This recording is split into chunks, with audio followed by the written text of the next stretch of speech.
Hi guys, welcome to lesson 1.2, Screencast settings and options. So depending on what tool you're using, and we'll look at both here, you can have some options about how you want to record your screencast. So you see on mine right now, I've got my webcam embedded down here in the corner. And actually on these tools, you can actually move yourself around if you want to be in a specific location, especially if you're covering up yourself here. You can also get some size adjustments. You can make it a little bigger. That's pretty big. You can make it full screen if you want. We'll go back to the small there. Too much of me. We'll check out Loom here.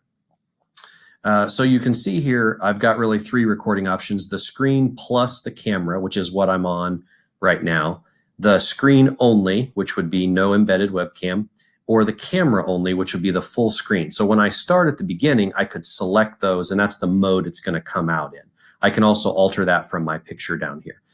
There's two options usually: a full desktop or a current tab. A full desktop records any screen that you move to. So if you're flipping between, if you're running like software, or you're minimizing browsers or going different things, if you select current tab when you start to record, it'll only be on the tab that you're on. You can't move in and out of the other one. So I would highly recommend full desktop, especially if you're doing some searches or recording. You can see we've got the microphone audio. You can select your mic source if you're using different mics, or if you have multiple cameras. So on your Chromebooks, we have two cameras, a front camera and a back camera. You could switch which camera you choose.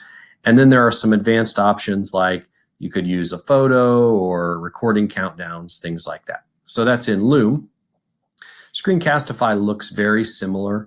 Screencastify, again, it gives you that 5 minute. We got the tab, the desktop, or just the webcam only. Here we're on microphone. You can flip over. I don't have my webcam on right now, but you could flip that webcam over.